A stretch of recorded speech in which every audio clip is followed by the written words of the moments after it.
Alright, hi guys.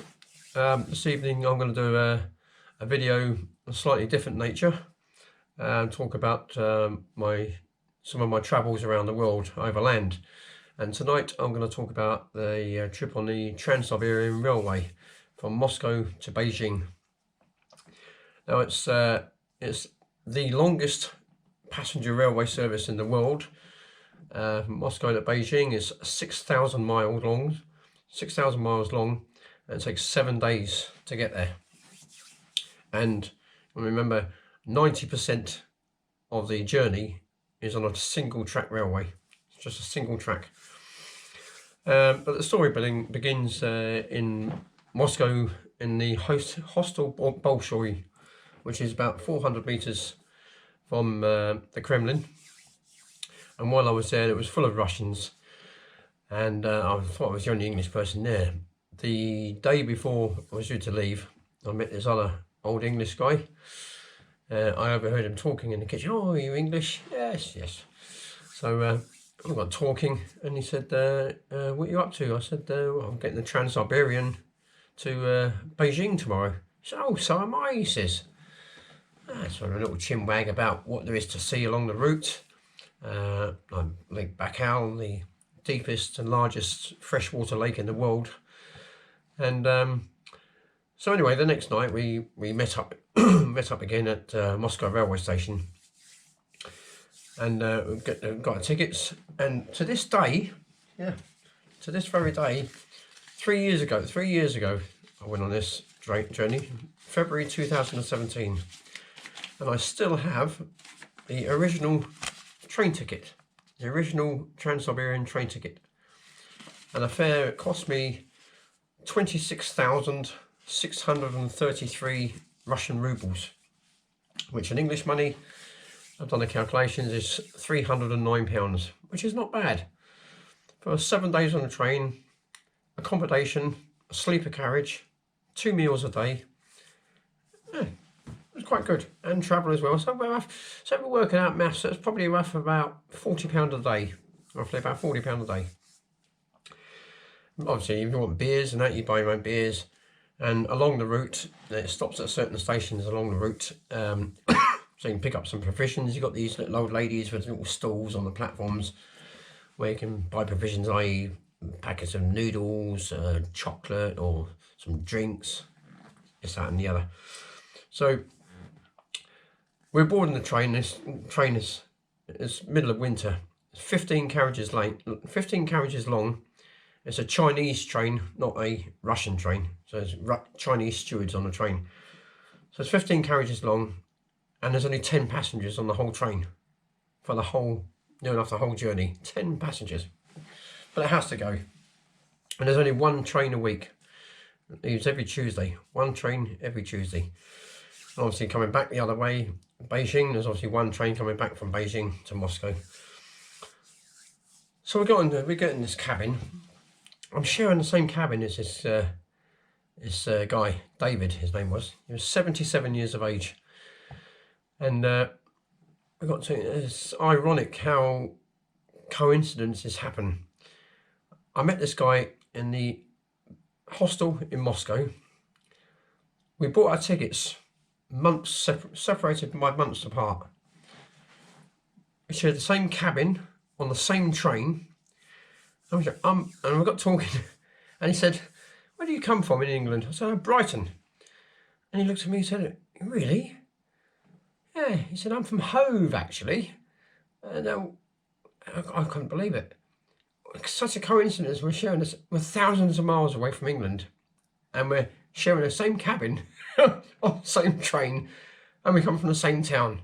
It's just unbelievable.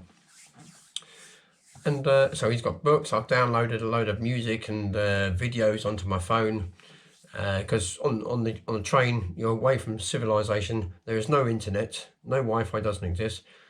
Your phone goes dead. There is no phone service at all. It's like three days of the trip. It's just nothing but trees, forests, and then you go up to Siberia.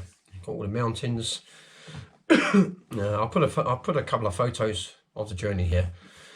and then obviously down into Mongolia, going through the Gobi Desert. So anyway, we're on the train, and left at midnight. 12 hours into the journey, we stopped at this town called Kirov, and you'll see by the timetable. I'll put the timetable up here. Have a look, and you read it from bottom to top. So see, we stopped at Kirov, 15 minutes. So I've got to get the provisions, and you get all these stray dogs on the platform. Little dogs, always looking for scraps of food everywhere. And then stroking this dog, and all of a sudden, I hear Dave right down the other end of the train. Andrew, get on the bloody train! So what? So I looked at my watch, and I was like, oh shit! It's just I looked at my watch. The steward is pulling up the steps on the train. Now the stewards have no communication with the driver of the engine. As soon as it's time, he's got a timetable, bang, he's gone. Whether you're on the train or not, I've clambered up onto the train. He's grabbed the collar of my shirt and pulled me up like this. 10 seconds after I've got on the train, it's gone. I thought, oh, geez, that was so close. Because all I had on me, and a bit of cash in my pocket, that was it. Everything else, my passport, my clothes, my rucksack, wallet, everything was on the train. And they say, we read up about this before we left it. If you get caught at a station, just get a taxi driver to rush you to the next station where the train will pick you up. Now that's easier said than done. In this place called Kirov, there are no taxi drivers there. It's the middle of winter, snow and ice everywhere, and there's no chance a car is going to overtake a train. It's impossible. So that was one mishap. Yeah, I know you laugh now. It can only happen to me. I know. Yeah. So we got on to the next station. Well, the next day we stopped at a station for about 20 minutes, and the Chinese stewards, and they see me and they say, "We watch you. Time 20 minutes." Yeah, okay. So I just hung around right by the carriage and didn't go very far. Got on the train, and further down the line, we stopped at another station. I started away from these dogs, and then all of a sudden, and there's a whole pack of dogs around me. There's a photo of some of the dogs at the stations. Yeah, these stray dogs, I get everywhere, and I need to get on this train. And the woman who's selling the provisions on the stall on the platform, she's chasing these dogs away so I can get on the train. Oh no, I'm not going through this again. No way. So, yeah. So that was another mishap. We get on the train, and but there's cabins, very nice. There was me and Dave. And the next cabin next to us was a lovely young French couple. And then further down the carriage, I think they put all the English-speaking people together, because in the two carriages further up, there were just Russians and two Chinese. And there was this woman, I forget her name now. She was an American woman. And we got talking, and she'd done this journey 4 or 5 times before. Always in the winter. She loves it, absolutely loves it. So yeah, we stopped at all these stations. And then the restaurant car, you got a chef and a lovely barmaid there. Not my type, but full of life. She's full of life, bouncy, full of life. And we can get beers there and food in the restaurant. Here's a photo of one of the dinners I had there. Okay, so. Where was I? Yeah, so we've gone through there, and then on to Siberia. A couple more photos of Siberia, all the snow and ice. And then we come round to Lake Baikal. As I said before, it's the deepest and largest freshwater lake in the world, and it's completely frozen. And when trains come round, and all we can see in the distance, we've got our cameras, there's a guy, he's drilled a hole in the ice. So he's got a little hole in the ice, and he's sitting there on his stall fishing through this hole. That's brilliant. Only one guy. This whole huge lake. It must be minus 20, minus 30 degrees Celsius. And we come down, after that we come down into Mongolia and through the Gobi Desert, and it's just barren landscape. And we pulled into the siding, and because it's like a single track railway all the way down, and we pulled in where the track separates. There's like a little stretch of track, and we pulled into the side, and we sat there for 1 hour, 2 hours, 3 hours. I said, we've been here a long time, what are we waiting for?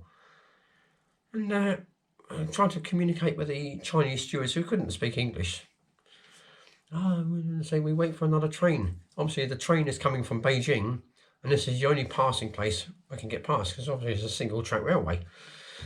So four hours go past, and the train comes past us, and then that's it. We're off and running again. We go, and it's just barren landscape. There's nothing there at all. There's a photo of the landscape there, and all of a sudden there's a lone house right in the middle of the desert.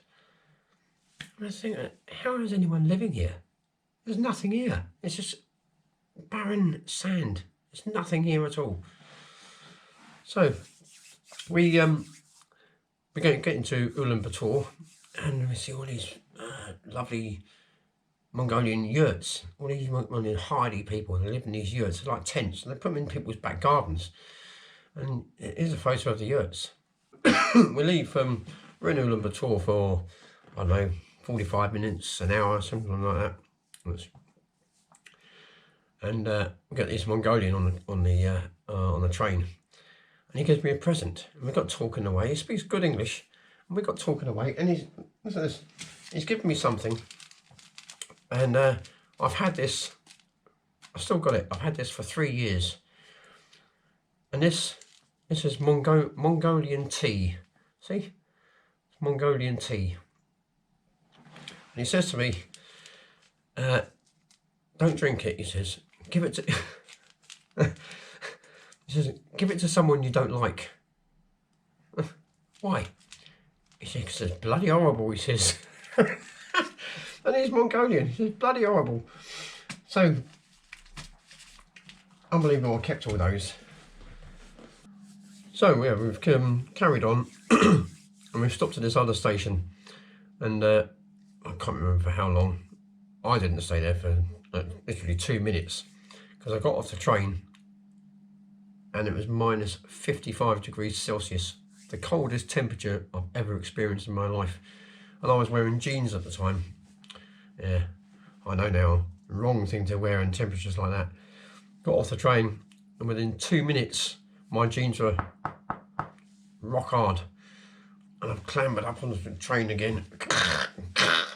All the ice is cracking on my jeans, and so cold, bitter cold. Okay, I had the right gear on, I was warm, but jeans is not the thing to wear. Corduroys probably, yes, but not jeans. So anyway, we've gone through the Gobi Desert, and we crossed the Mongolian-Chinese border. And I come round for all the passport checks, and the customs come round. I'll tell you what, the Mongolian customs officers, they're all female. Oh, really nice women, really nice women. And they come round, and David's reading a book, and they want to look in the bag, and so I look in his bag, and no problem, and I want to know what book he's reading. Is it propaganda or something like that? No, it's okay. So then they turn to me, and once I look, I've got this 50-litre rucksack. So I open the rucksack, and as soon as I open it, she's gone, and I pulled this carrier bag out. So it's my dirty laundry, and she says, okay, and goes. She's off. No, she wasn't happy with that. No. And Dave said, "That's a good idea. Stop the customs. Yeah. Get dirty laundry." I'll tell you another story another time about customs, Turkish customs. They're bad. So anyway, we get to Chinese border, and the European and Northern Asian rail tracks are wider than the Chinese tracks. So when we enter into China, the train has to go into a very, very large shed, and they separate all the carriages and lift them all up so they can change the wheels. And there's a few photos of the yard trains being lifted up. Yep. You see that there's a video of the wheels being changed.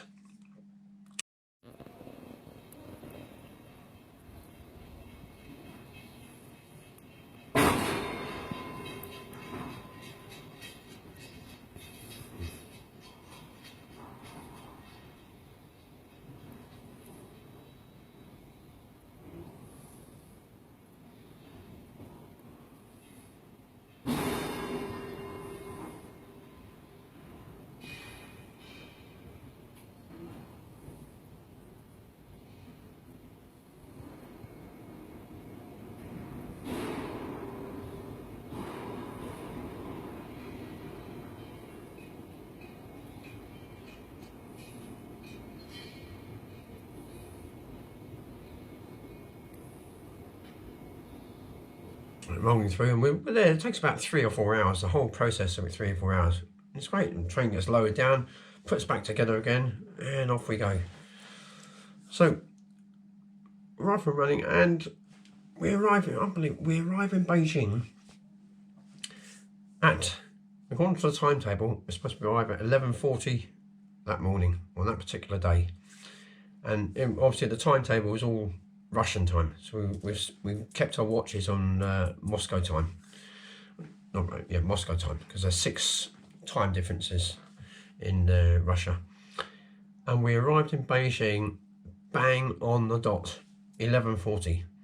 Considering we've just travelled 6,000 miles, stopped at all these stations, 4 hours in the passing to let this other train go past in the Gobi Desert, 3 or 4 hours in the shed to have the wheels changed, and we still arrived there bang on time.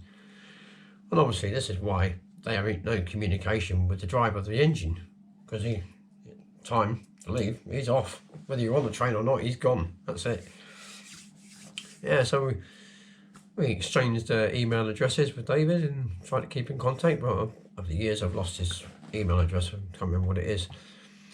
So I've gone outside Beijing, completely different world. Beijing, completely different world.